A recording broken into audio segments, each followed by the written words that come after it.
W towarzystwie to jeszcze nie jechaliśmy. Tam do tych gór musimy iść. Zero cienia. Myślę, że jest około 38 stopni. I wieje mega gorący wiatr. Parzy ten wiatr, jak wieje.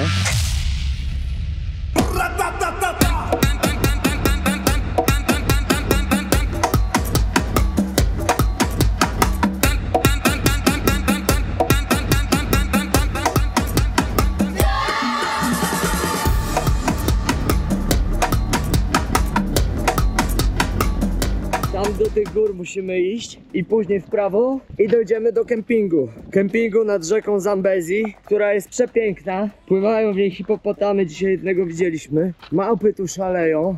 Jeszcze, nie wiem, miesiąc temu, tydzień temu nie wiedziałem, że jest taki fajny kraj na tej planecie. Tacy fajni ludzie, taka przyjemna przyroda, taka przyjazna atmosfera. Czyli nie miałem pojęcia o Zambii, a tutaj nagle chodzimy po tej Zambii, kręcimy się, poznajemy ją, rozmawiamy z ludźmi i jest naprawdę zarąbiście. Kupiliśmy po 2 kg wody i targamy to w plecakach, a wodę to trzeba mieć. Z jedzeniem słabiej, ale bez jedzenia się wytrzyma, a z wodą byłaby totalna kaplica. Podwiózł nas kawałek taksówkarz za darmo, później złapaliśmy 2 chłopaków, właściwie sami się zatrzymali busem i podrzucili nas jeszcze 2 km z hakiem, więc mamy tylko 4,5 km do przejścia, to jest godzina. No i super się idzie, zobacz jakie w ogóle tereny, jest naprawdę fajnie. Zdecydowaliśmy się, że troszkę mniej czasu spędzimy nad jeziorem, za to ta rzeka jest dla nas interesująca, bo z góry wyglądała bardzo ciekawie. Zobaczymy, jak będzie wyglądała z poziomu, powiedzmy, brzegu. Tego krokodyla. Z poziomu krokodyla, tak. W towarzystwie to jeszcze nie jechaliśmy.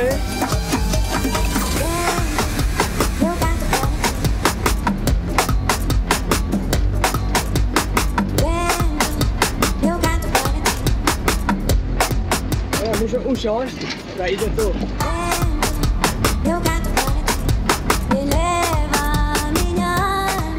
Jaki to gorący.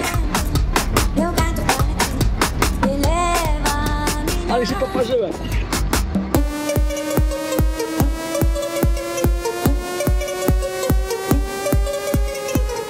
Normalnie się poparzyłem, takie to gorące.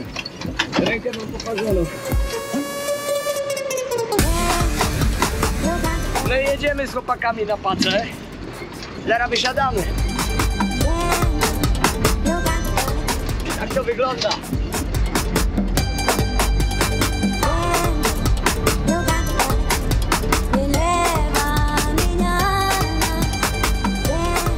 Rzucili nas chłopaki ładnie, parę kilometrów na tej pace, ale akcja była tego typu, że wsiadłem i oparłem się ręką, cały ciężar położyłem na tej podłodze, która była z blachy. Poczułem tak potworny ból, tak się poparzyłem, ta blacha mogła mieć, nie wiem, z 80-90 stopni i się po prostu przewróciłem, bo ta ręka nie wytrzymała tego ciężaru, znaczy tej temperatury. No i upadłem nogą. Mam całą poparzoną lewą nogę teraz, od dołu do kolana. No i po prostu miałem w ogóle problem, żeby stać. Obok leżała ta krowa, która później zaczęła się rzucać. Te temperatury są tutaj takie, że ta blacha mogła mieć no z 80-90 stopni jak nic. Takie właśnie podróżowanie stopem ono jest fajne, bo teraz już jesteśmy praktycznie kilometr, jesteśmy na kempingu. No ale takie wskakiwanie z plecakiem, zeskakiwanie to jest niebezpieczne. On jedzie, są dziury. Tam leżał rower. Chyba sobie łapę właśnie rozciąłem. No tam była taka opona stara. Ja w panice siadłem na tej oponie, żeby nie siedzieć na tym rozgrzanym metalu. No i była historia, że pobijały mi się tutaj te pręty w łapę. Ale dobra, ja to później jakoś zdezynfekuję. No i zakleję plastrem, najwyżej będzie ok, nie? Dobrze, że lewa ręka, a nie prawa, bo prawą co chwilę wszyscy przybijają mi piątki. A tego bym nie chciał tutaj, na taką ranę. Kurde, współczuję temu zwierzakowi, bo ta krowa leżała na tej podłodze i tam był cień i ona miała to miejsce jakieś takie schłodzone, a jak się przesunęła, siadła na to, na czym ja nie byłem w stanie usiedzieć przez 3 sekundy. No i po prostu wpadło w jakąś tam panikę. Ale już tego nie nagrywałem, bo to było bardzo brutalne. Po prostu nie podobało mi się to, nie? Więc nie nagrywałem. Dobra, tu idzie droga, tam idzie droga, dobra, idziemy tędy. Ale jaja, dochodzimy tutaj do tego kempingu, a tam wielka brama, druty kolczaste, prąd, wszystko. Jak to wygląda? No i wychodzi gość. Aha, i tabliczka, że zamknięte 1 marca otwierają. Idź w diabły. Umrzyj tutaj na tym pustkowiu. No ale wychodzi gość i my mu mówimy, tłumaczymy, rozmawiamy. Przesympatyczny facet. No i mówi, dobra, wpuszczę was na ten kemping. A co tam? Przenocujcie sobie nad rzeką. Co tam, niech wam będzie. W ogóle zobacz, jaki tu jest teren. Tu jest sucho, piaszczyście już. Te wszystkie drzewa to one mają kolce. Ale zobacz, że jak jest ulewa, to wymyła takie po prostu tutaj potężne wyrwy. I tak to właśnie tutaj działa, że jest pora sucha, pora deszczowa. No i wyobraź sobie, że teraz jest pora deszczowa. No gdzie te deszcze? Ale przed nami kopiec termitów. No takiego jeszcze z bliska nie widziałem. Zaraz podejdziemy, popukamy w niego, zobaczymy, kto wyjdzie ze środka. No i tu są właśnie hipopotamy, krokodyle. Zaraz będziemy próbować coś ogarnąć, gdzie iść w ogóle. Ja się generalnie do takich zbiorników nie zbliżam, mam to w pompie, wolę nie ryzykować. Idę kopiec termitów zobaczyć. Tak wygląda kopiec termitów, miliony otworków. To jest twarde jak skała, znaczy to jest z gliny zrobione, ale to nie jest jakieś takie sypkie. O, powiedział Marcin i zepsuł kopiec termitów, dobra, nie dotykam. Tu jakaś infrastruktura, nie wiemy co to jest, ale mam dzikie wrażenie, że będziemy tutaj dzisiaj zupełnie sami, bo nikogo tu nie ma, kemping zamknięty. Ty, prąd jest i ktoś ładuje telefon komórkowy właśnie. I drugi, i trzeci, czyli tu są jacyś ludzie. Ochroniarz nas wpuścił, to wpuścił. Już nie będziemy się tłumaczyć. Ty, patrz jaka plantacja bananów. Ależ tu pięknie. No i mówi, żebyśmy do rzeki nie szli pływać, bo krokodyle i hipopotamy. A tutaj generalnie pełno hipopotamów mówi, więc jak widzimy hipopotama, to mamy zachować dystans 20 metrów, nie mniej. I że hipopotamy biegają bardzo, bardzo szybko, powiedział. 50 na godzinę. A, 50 na godzinę, no to możemy sobie zapomnieć o tym, że uciekniesz takiemu hipopotamowi, jak cię zacznie gonić. Mal mówi, że rzeka jest w ogóle piękna i super i fantastycznie, ale co z tego, jak nie wolno tam leźć, bo te krokodyle i hipopotamy i one są bardzo niebezpieczne, powiedział. No nie wiem, poprosiliśmy go, żeby pokazał nam w ogóle, dokąd możemy dojść, a dokąd nie. A jakąś dziwną minę zrobił. Ale zrobił taką minę, że on się boi, że on nie chce tam iść. No to kurde, już teraz troszkę zdygałem się. 45. Yeah. O, 46, I'm 51. czyli gość jest młodszy ode mnie. Zobacz, jak wygląda gość młodszy ode mnie. Tak wygląda gość młodszy ode mnie. Gość jest młodszy ode mnie, to ja tu rządzę. Ja będę decydował, gdzie chodzimy, a gdzie nie. Jak on się boi nas. Pewność siebie Marcina będzie się zmniejszać każdym metrem bliżej prawda. rzeki. Ja w ogóle tu idę koło tych krzaków, się rozglądam, tak szczerze mówiąc. Jak tu jest full turystów, to może te zwierzęta są przepłoszone, ale jesteśmy przed sezonem, więc one po całym, że tak powiem, iluś tam miesiącach braku pobytu turystów, to one się tutaj przyzwyczaiły. No i pewnie sobie tu grasują i teraz nagle my wpadamy na ich teren. I co? W rzece na bank się nie wykąpiemy. To mówię od razu. I on też nam to powiedział. Nie idźcie chłopaki do rzeki. To jest durny pomysł. Mówi tu obok, przy wyspie są słonie. Pojedziemy zobaczyć, ale jak plecaki zrzucimy. Taki ma ten angielski, że my trochę rozumiemy, trochę nie. Ale to nic, zobacz w ogóle jakie on ma te gumowce. Co tam się musi dziać w środku w tych gumowcach na tym upale. I jeszcze ta kurtka i te spodnie, czy jak oni to wytrzymują. No. A tu w ogóle infrastruktura jest taka, zobacz, no wygląda to po prostu bajecznie. Basen, tutaj taki bar, przystrzyżone trawniczki, podlewane. Tam taka wiata, czyli jak w nocy przyjdzie ulewa, to można się schować razem z namiotem. Żyć nie umierać, miejsce po prostu fantastyczne. Zaraz się zorganizujemy, nawet ma lodówkę z zimnym piwkiem, no ale my nie pijemy, no to nie będzie tematu, aż się zdziwił. Ten cały kemping jest nastawiony na wędkarstwo, na łowienie ryb. I właśnie on mówi, że tutaj mnóstwo ludzi z Europy przyjeżdża łowić te ryby. Sezon jeszcze jest zamknięty i dlatego też ośrodek jest zamknięty, ponieważ ryby mają sezon godowy i nie wolno ich łowić, nie? Oni tego pilnują, są w porządku. Właścicielem jest jakaś osoba, która jest z Zimbabwe, czyli dokładnie tam po drugiej stronie, o tam, bo to już jest Zimbabwe. Dzisiaj tam byliśmy, notabene. I ta osoba właśnie też robi spływy pontonowe, kajakowe i tak dalej. Są też takie wyprawy organizowane kajakowe kilkudniowe. Wiesz, biorą namioty, żarło, przewodników i sobie płyniesz tą rzeką tam gdzieś w dół rzeki, daleko, daleko. Na kilka dni, kilka nocy zostawiasz ten kajak, nocujesz, ognisko, żarcie, wszystko co trzeba. Na drugi dzień wsiadasz, płyniesz dalej. No rzeki powiedzieli nam absolutny zakaz zbliżania się, dlatego tu jest wszystko tak poogrodzane. Bo krokodyle są szybkie, a hipopotamy są jeszcze szybsze. Nie? To są dwa największe zagrożenia tutaj, których absolutnie nie wolno bagatelizować. Szliśmy, widzieliśmy małpy po drodze. Mówi, że są słonie. Słonie przychodzą w nocy, tak jak przychodzą w nocy hipopotamy i mówi, że w nocy tutaj zobaczymy hipopotamy. To w ogóle świetny jest ten ośrodek. O, tutaj małpy latają po drzewach. To są chyba te kapucynki. O, ale ich tam jest. One są bardzo płochliwe. Ale ten ośrodek w ogóle jest prowadzony przez białych ludzi. Właśnie rozmawialiśmy z synem właściciela. Ma korzenie brytyjskie, jest tam chyba 4. pokolenia w górę. No i jego tam przodkowie są z Wielkiej Brytanii, czyli kolonizatorzy. Od razu widać, że ten ośrodek jest prowadzony przez białego człowieka. Oczywiście bez urazy, ale no niestety tak jest. To jest zupełnie inny styl myślenia, inna filozofia myślenia, inny styl zarządzania. Bo no to wszystko jest dokładnie tak, jak powinno być. To jest po prostu po europejsku. Ma malucha na brzuchu i spierdziela przed nami. Wszystko jest przygotowane pod gigantyczną ilość turystów i to widać pod infrastrukturze, że to jest z rozmachem zrobione. A my mamy to szczęście, że jesteśmy totalnie przed sezonem i tu nie ma tutaj nikogo. Jesteśmy jedynymi turystami, których po prostu wpuszczono na zasadzie. Dogadaliśmy się z gościem na bramce, że tak powiem, żeby nas przepuścił i nas przepuścił. Ty, patrz na te liany, jakie one są świetne i wytrzymałe. Myślę, że te filmy o Tarzanie to właśnie nie chciałem tego urwać ani zniszczyć. No nie, dobra, nie dewastuj. One są bardzo wytrzymałe, ale twoje zwykłe ciężary to nie wytrzyma. Jeszcze miesiąc w Afryce i może mi się uda. Tak.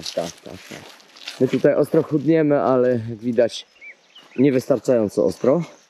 No i w ogóle tutaj jest, kurde, dzień regeneracji, ponieważ no odpoczęliśmy, posiedzieliśmy sobie w cieniu. Przede wszystkim to, co tutaj jest, porządne europejskie kible. To jest śmieszne, że my o takich rzeczach gadamy, ale no to jest mega problem. Jak się załatwić? No to, co było dzisiaj w tym hostelu, no to był jakiś kurna dramat. W ogóle nie wiadomo było, co z tym zrobić. Porządne prysznice tutaj są. No i basen. Myśmy po prostu wzięli prysznic, bo byliśmy tak brudni, śmierdzący. Pomimo, że rano się kąpaliśmy oczywiście. Wzięliśmy prysznic. No i do basenu. Minuty, człowiek jest tak spokojny. Tak, jak jest powiedzmy około 40 w cieniu, no to nie ma innej opcji.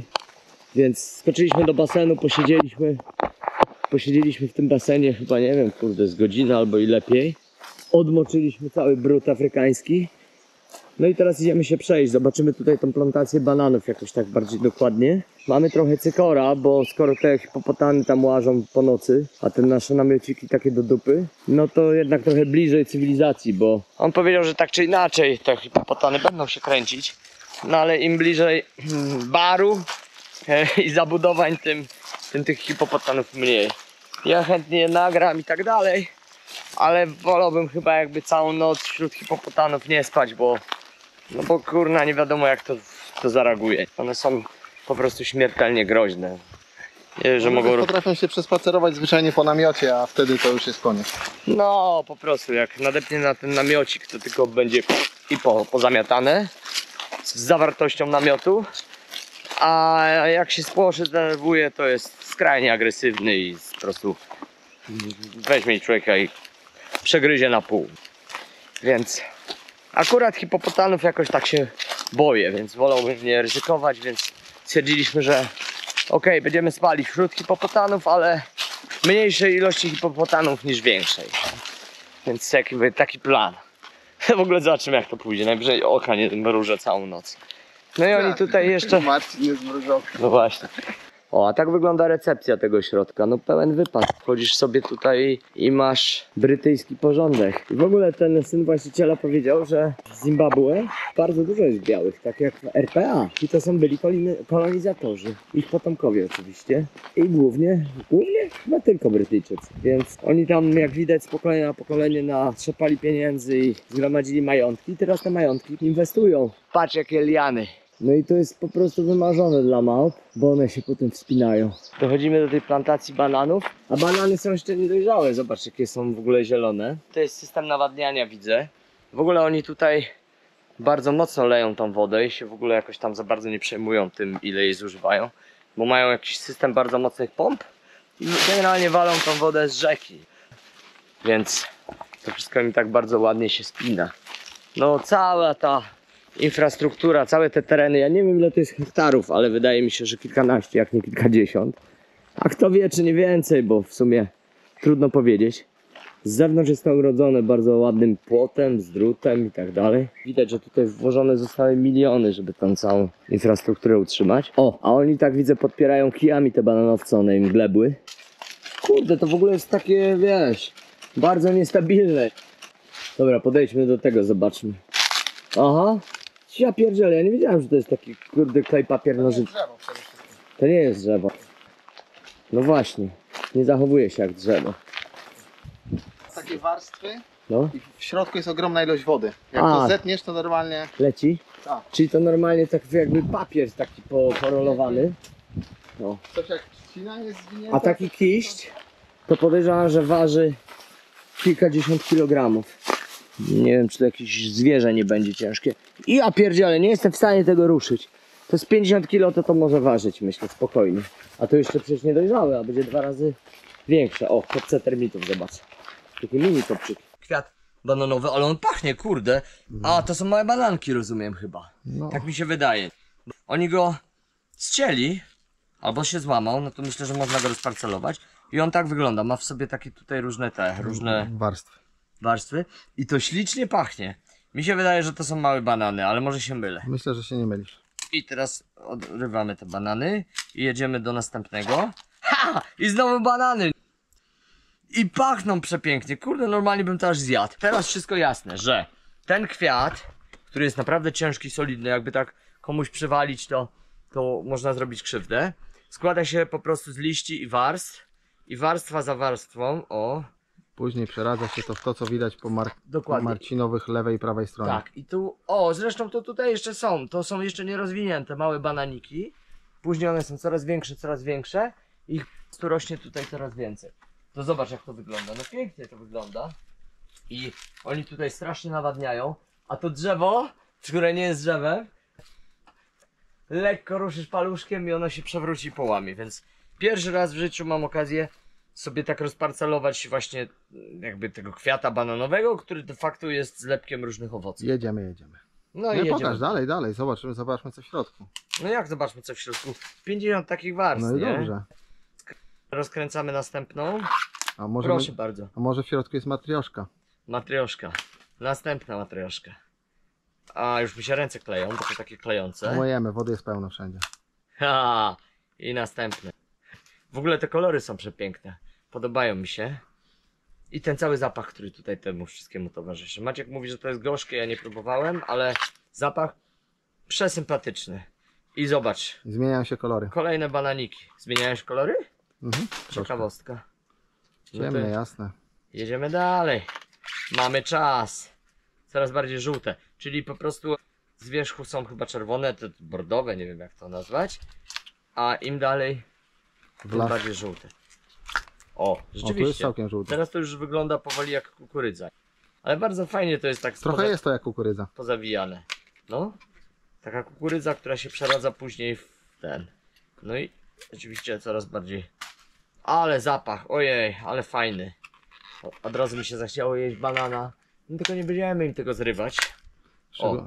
Zielenina. A to już są takie zupełnie jeszcze w ogóle nierozwinięte. O, tak to wygląda. No i rozparcelowujemy dalej. Myślę, że dalej będą po prostu już zupełnie żółte. Coraz ciężej się to zresztą odrywa. No tak, bo to wszystko jest niedojrzałe. Bananiki w środku i żółte. No i tyle. No, nie będziemy już jechać. Dziękujemy dalej. za prezentację. Proszę bardzo. Piękny kiść, naprawdę mi się to podoba. Aha, i to wszystko waży naprawdę. Ciężko to podnieść. Marcin Banana Gringo. A to takie całkiem małe. A to jest asystent bananowy, który to wszystko nagrywał. Patrz jak wygląda kurde alejka na uprawie bananowej. Tu jest bajecznie. Można by jakiś film nagrać przygodowy. No i w ogóle te banany tutaj rosną jak szalone. To jest ciekawe, bo zobacz jak to jest zgniecione w ogóle. Jak to się wszystko kurde ledwo trzyma. Oni tu widzę podpierają tymi takimi gałęziami, żeby to nie glebło. Ale ścinają te kwiaty, zobacz, tu jeden leży. Tutaj leży drugi ścięty, to któryś tam ten kwiat ścinają, to oni pewnie ciachają część, po to, żeby te owoce było mniej, ale żeby one były takie fajniejsze, solidniejsze. To jest niesamowite, bo ile? Godzinę temu wyszliśmy z basenu, po godzinie leżenia w basenie, w nawet całkiem chłodnej wodzie. Przeszliśmy się chwilę po tej plantacji bananowców i no jesteśmy mokrzy. Ja już założyłem z powrotem koszulę, bo czuję, że znowu się spaliłem. Nie wiem, która to już warstwa skóry będzie schodzić. Kapelusz obowiązkowy, ale teraz tak, pod kapeluszem z 50 stopni, jak nie cieplej. Więc co chwilę go jakoś podnoszę, wentyluję i zakładam dalej, bo po prostu on ma chronić przed słońcem, ale no utrzymuje też temperaturę. Świetna ta plantacja bananowa. Naprawdę mi się tutaj podoba. Bardzo ciekawie to wygląda. Tutaj poprzygotowywane, zobacz, takie patyki, którymi oni będą to podpierać. O, tak jak tutaj widzisz. No bo to w ogóle ja nie sądziłem, że bananowiec to taka licha konstrukcja. No i co, kręcimy się tutaj i spotkaliśmy Gary'ego, który mieszka w Zambii. Oryginalnie prowadzi takie gospodarstwa, nazwijmy to rybackie. Hoduje właśnie ryby. Zobacz, ile go tutaj jest. Tam są węgarnie tych małych. Tutaj to wszystko wygląda naprawdę pięknie. Akurat szedł sobie i zwiedzał swoje posiadłości. Taka popołudniowa przechadzka. I przyłączyliśmy się, zagadał nas, więc idziemy. I on ma właśnie tutaj tilapię. A tutaj zobacz, jakie piękne białe ptaki. I mówi, że to jest najlepszy biznes na tilapii na razie. Ależ on tutaj siano zainwestował. A, tu są te maluteńkie, tak? Tutaj rybki wypadają. Widzicie? Czyli jak Tam rosną. są większe. Tak. A tutaj też jajka. Tutaj ich widzę, już są więcej tych rybek. Tu są większe. Sitkę założyłem, żeby woda uciekała, ale rybki nie wypłynęły. Ha! A tu już są coraz większe. No są, ale fajne. Nas przeprowadzimy na swoją łódkę. No zobacz, jak on tutaj żyje. I se pływa po tej rzece. Wyluzowany, szczęśliwy. Ma lornetkę i obczaja zwierzęta. Patrz, jak tu wszystko jest pięknie przygotowane. Cała infrastruktura. Nice infrastructure. Yes, well, I've just done this. Very Before I nice. had just a small little piece here, you know. Yeah, I see, Always but in it's... danger of erosion. Yeah. But now it's perfect. So Yeah. you plan to stay here like permanent? Sam to tutaj zrobił, usypał, z ziemi wydziubał, albo Yeah, rękami miejscowych, nie będę pytał. Zambia is still a wonderful destination in Africa. It is. A lot of different animal species, a lot of lovely parks which are gradually being restored. So yes, please do come to Zambia. It's a wonderful place. It's very friendly. It has a very peaceful history, and you won't be disappointed. Wow. Yeah, we are sure about that. Thank you Thank very you much. very much. Thank Show you the very much. boat. He is living in paradise.